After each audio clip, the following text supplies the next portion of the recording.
사랑하는 여러분, 우리 저번 주부터 요한복음 필사와 십독을 하고 있는데요. 큰 은혜가 가득하십니까? 아멘. 너무 감사합니다. 첫 도전인데 우리 함께 참여해 주심에 너무 감사드려요. 이 요한복음은요, 이 성경을 어떻게 보아야 하는지 밝혀주는 참 길과 같아요. 그래서 한 장 한 장 묵상함에 따라서 채워주시고 가르쳐주시니 하나님, 그 은혜에 우리가 빠져들고 이 요한복음을 토대로 이 성경을 읽다 보면 여러분들이 이 하나님의 그 놀라우신 뜻을 완벽히 이해하게 될 줄로 믿습니다. 우리가 지금까지 필사한 것 보면은 주일부터 만약에 했다면 7장까지 했을 것이고 월요일부터 했다라 하면 아마 6장까지 하셨을 것 같아요. 어제까지 6장. 이 필사했던 내용들을 우리가 생각하면서 지금까지 그 내용들을 함께 훑어보면서 말씀으로 들어가 보고자 합니다. 이 요한복음은요, 다른 복음서와는 달리 예수님이 누구인지를 매우 독특하게 설명하면서 시작을 해요. 어떻게 설명합니까? 1장에서 예수님을 말씀이다 라고 소개를 합니다. 그러면서 그분이 처음부터 하나님과 함께 계셨고 그리고 모든 것을 창조하셨다라고 말하고 있죠. 마치 우리가 영화의 오프닝처럼 예수님이 이 세상에 오신 가장 큰 목적이 무엇인지를 확실하게 들어서 보여주는 그런 내용이었습니다. 또 이어서 2장으로 넘어가게 되면 예수님의 첫 번째 기적이 나오게 되는데요. 결혼식장에서 이 포도주가 떨어졌을 때 물을 포도주로 바꾸는 그런 사건이 나오게 되죠. 그리고 이어서 성전 청결 사건이 또 나오게 됩니다. 이 3장에서는 밤중에 찾아온 니고데모라는 종교 지도자와의 대화가 또 나오게 되죠. 여기서 예수님은 거듭남에 대해서 설명을 하십니다. 그때 우리가 영적으로 새롭게 태어나야 한다라는 그런 중요한 가르침을 이때 우리가 보고 배울 수 있는 것이죠. 또한 가장 유명한 성경 구절이죠. 우리가 항상 마음속에 품고 또 입으로 외워서 말하는 성경 구절. 하나님이 세상을 이처럼 사랑하사 독생자를 주셨으니 이는 그를 믿는 자마다 멸망하지 않고 영생을 얻게 하려 하심이라. 이 중요한 말씀, 핵심의 말씀도 이 장에서 나오게 됩니다. 또 4장은 이 사마리아 여인과의 만남을 다루게 되어요. 당시 유대인들이 멸시하던 사마리아 사람, 그것도 여성과 대화를 나누시는 이 예수님을 보면 그때 당시에 사람들이 볼 때는 매우 파격적인 그런 모습입니다. 예수님은 이 여인에게 영원히 목마르지 않는 생수에 대해서 말씀을 하고 계세요. 그러면서 진정한 예배가 무엇인지 그것을 가르쳐주고 계십니다. 또 5장에서는 38년 동안 병을 앓던 이 사람을 고치신 이야기가 나오게 되죠. 이 치유하는 역사가 일어났을 때의 날은 안식일이었습니다. 그래서 안식일에 일어났기 때문에 종교 지도자들과 갈등이 생기게 되죠. 그리고 예수님은 이것을 통해 형식적인 종교 규칙과 그런 전통보다 사람을 돕는 것이 더 중요하다. 그것을 또 예수 그리스도의 그 생명된 말씀을 따라 말해 주십니다. 외식하지 않아야 하는 것을 얘기하시는 거죠. 그리고 마지막으로 6장에서는 빵 5개와 물고기 2마리로 5,000명을 먹이신 이 오병이어 사건이 나타나게 돼요. 그리고 예수님은 그 기적과 함께 이야기하죠. 자신을 생명의 떡이다 라고 선언을 합니다. 이것은 단순히 이 육신의 배고픔을 채우는 것이 아니라 영적인 생명을 주시는 분이심을 그것을 이제 나타내는 이 내용이었어요. 오늘은 이 생명의 떡이신 예수님에 대해서 우리가 함께 보고자 합니다. 이 예수님께서 이 땅에 오셨을 때 여러분 사람들은 예수님이 어떤 분이신지 참 혼란스러워했어요. 예수는 과연 누구인가? 정말 하나님의 아들인가? 메시아인가? 아니면 단순한 선지자인가? 자신을 메시아로 여기는 혹 미친 사람은 아닌가? 이렇게 많은 사람들이 예수님의 정체에 대해서 매우 궁금해했다라는 것이죠. 하지만 예수님과 줄곧 함께 다녔던 이 제자 요한은 달랐어요. 그는요, 자신이 쓴 책 이 요한복음을 통해서 예수님이 어떤 분이신지를 아주 명확하게 분명하게 보여주고 있습니다. 우리가 지난주에 예수님께서 하신 말씀, 예수님에 대한 말씀을 함께 보았는데요. 예수님은 무엇이다라고 했습니까? 생명이시다라고 했죠. 그리고 그에 더해서 빛이시다라고 하셨습니다. 요한복음 8장 12절에 보면요. 이렇게 나옵니다. 나는 세상의 빛이다. 나를 따르는 사람은 어둠 속에 다니지 않는다. 생명의 빛을 오히려 얻을 것이다 라고 말하고 있어요. 우리의 삶이 이 죄로 인해 어둡고 또 막막할 때 그 어둠 속에서 우리를 구원하실 수 있는 유일한 빛, 그 빛은 바로 예수님이십니다. 참 빛이신 예수님께서 어둠 가운데 살아가는 우리를 직접 찾아오셔서 함께 걸어주시고요. 영원한 생명의 길로 또 인도해 주신 것.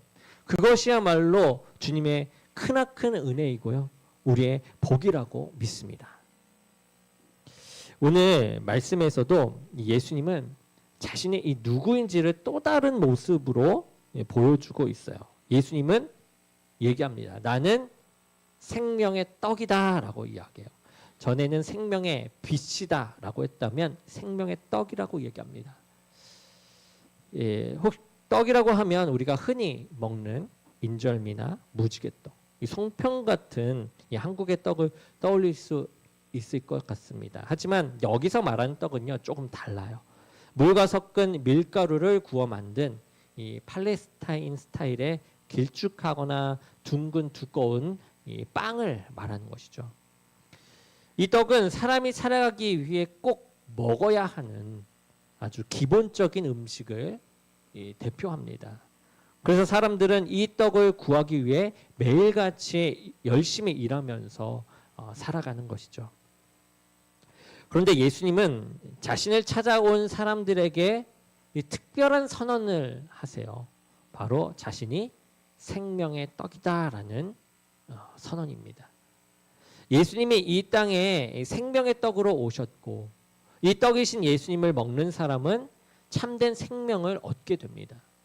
오늘 말씀을 통해서 이 생명의 떡, 이 영생의 떡이 정확히 무엇을 의미하는지, 그리고 우리는 과연 이 생명의 떡을 제대로 먹고 있는지 이 말씀을 함께 살펴보고자 합니다.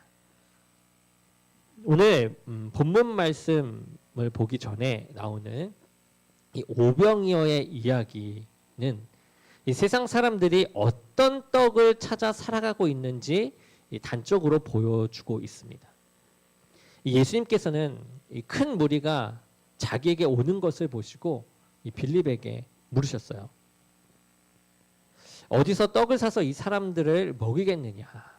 그때 빌립은 이렇게 대답합니다. 예수님, 조금씩 받게 할지라도 이 사람들에게 받더라도 200데나리온의 떡이 부족합니다. 당시에 하루 일당이 1데나리온이었는데 이 200데나리온이면 한 사람이 6에서 7개월 동안 한 푼도 쓰지 않고 모아야 가질 수 있는 아주 큰 돈입니다.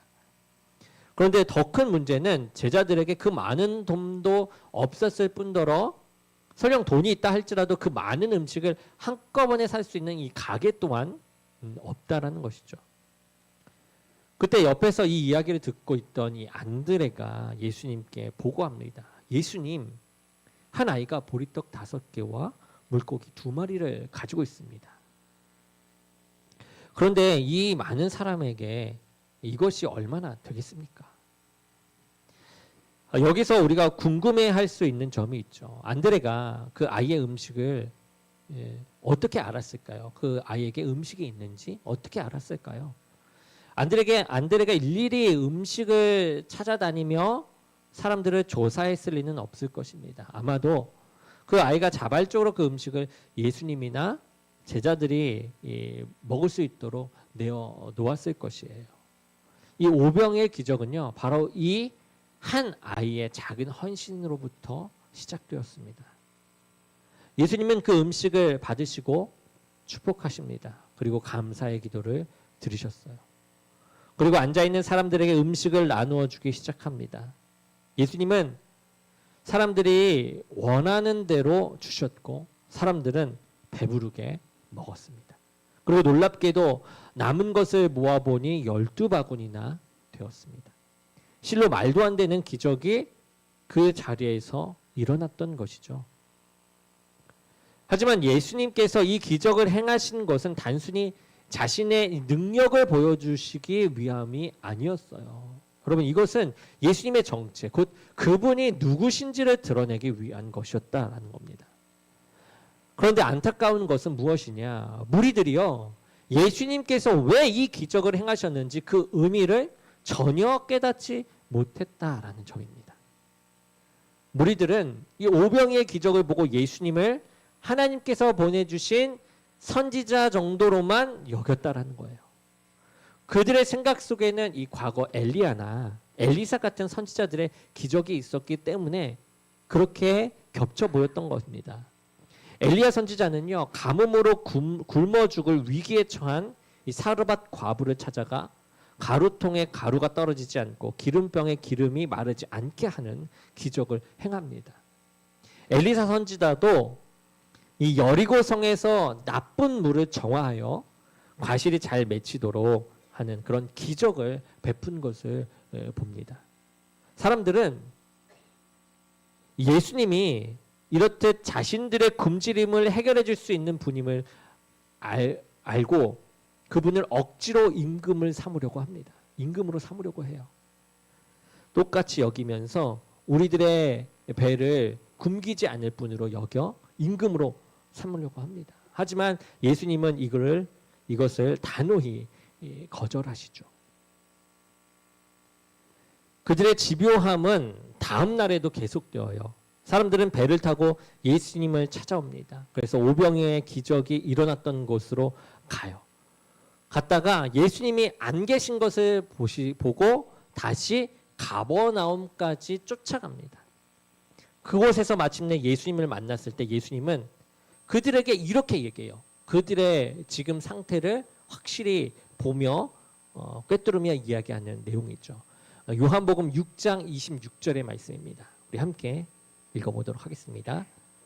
시작. 예수께서 대답하여 이르시되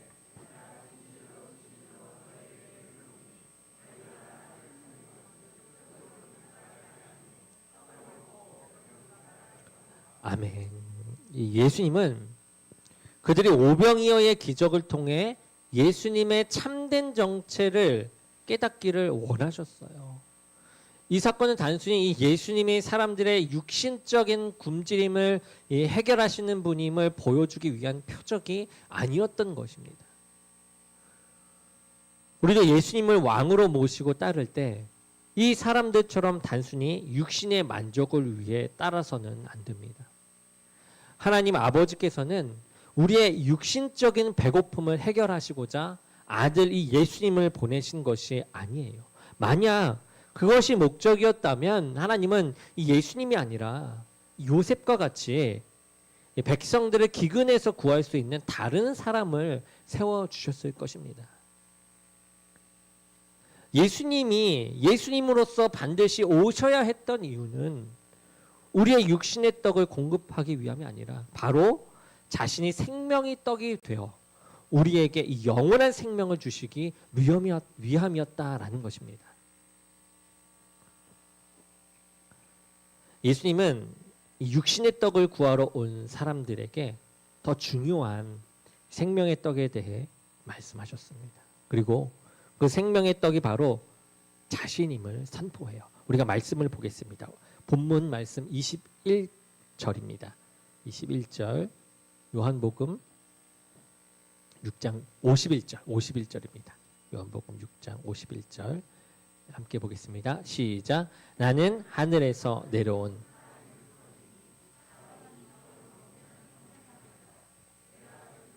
곧 세상의 생명을 위한 내 살이니라 하시니라. 아멘.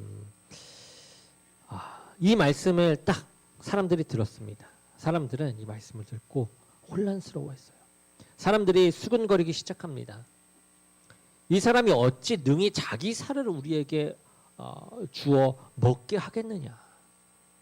그러자 예수님은 더욱 놀라운 말씀을 하시죠. 내 살은 참된 양식이요 내 피는 참된 음료라. 당연히 사람들은 이해할 수가 없었습니다. 누가 사람의 살과 피를 먹고 마시겠습니까? 이 말씀을 이해하지 못한 많은 제자들이 이 말씀이 너무 어렵다며 예수님을 떠나기 시작합니다. 그리고 다시는 예수님과 함께 다니지 않았어요. 그런데 왜 오병이어 기적을 보고 예수님을 왕으로 삼으려고 했던 그렇게 삼으려고 했던 그 굳건한 사람들이 이렇게 쉽게 너무나도 쉽게 떠났단 말이죠. 어떻게 이렇게 쉽게 떠날 수 있었을까요? 정말 예수님의 말씀이 이해하기 어려웠기 때문에 떠났을까요? 아닙니다. 그들은요 애초에 이해하려고 하지 않았다라는 거예요.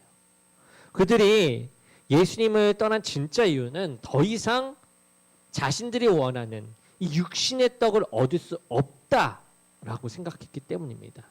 그 말을 통해서 이제 육신의 떡은 우리에게 없겠구나라고 생각했다라는 거죠. 더 근본적으로는 오병이의 기적을 보고도 예수님이 하나님의 아들이시며 구원자이심을 그들은 깨닫지 못했기 때문입니다. 예수님께서 자신이 생명의 떡이라고 하시며 당신을 먹으라 하신 이 말씀은 그들에게 이해하기 어려웠기도 했지만 어려웠을 뿐만 아니라 관심 밖의 일이었다라는 거죠. 어려운 것을 넘어 관심 밖이었습니다.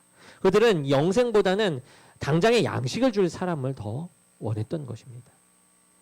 예수님이 자신들의 육신적 욕망을 채워주시지 못할 것이다 라고 판단이 되자 그들은 바로 예수님을 돌아서 떠납니다. 우리도 때로 이런 유혹을 받게 되죠. 예수님을 믿어도 내가 원하는 것이 채워지지 않고 감정이 또 상하고 뜻대로 되지 않을 때 예수님을 떠나 다른 해결책을 찾고 싶어 합니다. 하지만 이 세상 것들은 결코 이 영생의 복을 보장하지 못합니다.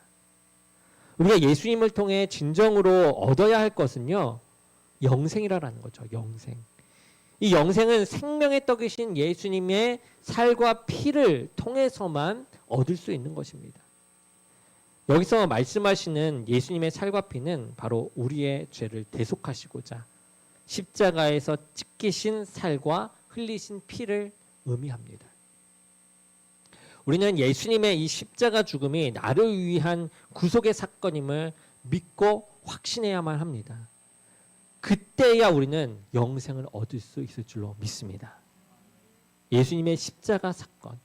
여러분, 이 사건은 바로 예수님께서 사람들을 죽음에서 살리는 생명의 떡이 되신 이 사건이었어요. 사람은 육신의 떡으로만 살 수는 없습니다. 예수님이 참 구세주이심을 믿고 그분을 생명의 떡으로 받아들여야 영생할 수가 있는 것입니다. 그래서 예수님은 우리를 썩어질 육신의 양식을 위해 살지 말고 영생을 주시는 이 생명의 떡이신 예수님을 먹고 그 생명을 누리라라고 말씀하시며 우리에게 그렇게 살기를 원하고 계신 것입니다. 사랑하는 성도 여러분, 이제 우리가 예수님을 생명의 떡으로 믿는다면 우리가 반드시 해야 할 일이 있어요. 그것은 바로 예수님을 잘 먹는 일입니다. 이것을 통해서 이 영생을 우리가 취해 나가는 것이죠. 여러분, 이 안데스의 기적이라고 불리는 이 사건을 알고 계십니까?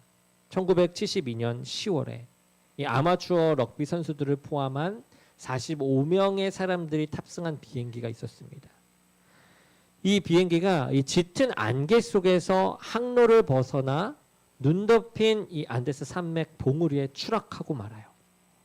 이 끔찍한 사고로 12명이 사망을 했고요. 17명은 며칠 후 부상으로 죽거나 눈사태로 깔려 질식사를 합니다. 그리고 16명만이 남게 되었어요. 이 생존자들은 이 간절히 이 구조 수색을 기다립니다. 하지만 사고 발생 10일 후에 그들은 무전을 통해서 충격적인 소식을 듣게 되는데요. 자신들을 찾기 위한 수색이 취소되었다라는 소식이었어요. 바로 그때 의대생이었던 이 로베르토 카네사가 한 가지 제안을 합니다. 어렵게 제안해요. 우리가 살아남으려면 죽은 시신을 먹어야만 합니다. 얼마나 힘든 결정이었겠습니까? 의사로서 더욱더 내리기 힘든 결정이었을지도 모릅니다. 하지만 생존자들은 이 말을 듣고 회의를 해 죽은 친구들의 사람들의 시신을 먹기로 결정을 합니다.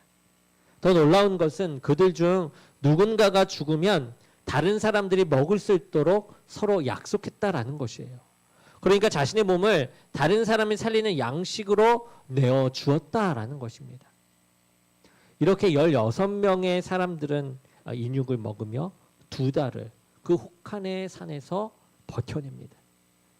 결국 구조를 요청하기 위해 10일 동안 산을 내려왔고 칠레의 양치기를 만나 구조가 될 수 있었어요. 그들은 동료들의 살을 먹음으로써 살아남을 수 있었습니다. 그 동료의 살이 그들의 몸 안에서 살아갈 힘이 되었다라는 것이죠.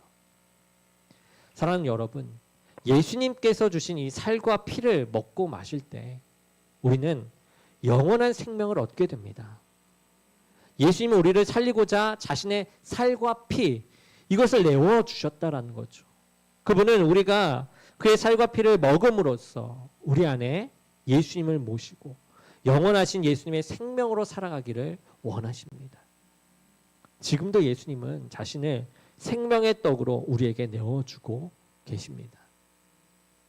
제가 떡을 생각하게 되면 우리 교회에서 점심 식사를 하지 않습니까? 이 점심 식사를 위해 봉사하시는 분들이 떠오르게 됩니다. 정성스럽게 밥을 만드셔서 교회와 성도들에게 섬기시는 모습을 보게 되죠.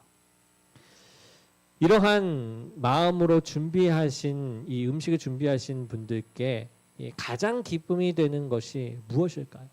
바로 그 음식을 맛있게 그리고 감사함으로 먹는 모습을 보이는 것일 것입니다. 그렇다면 우리가 예수님을 먹는다라는 것은 무슨 의미일까요?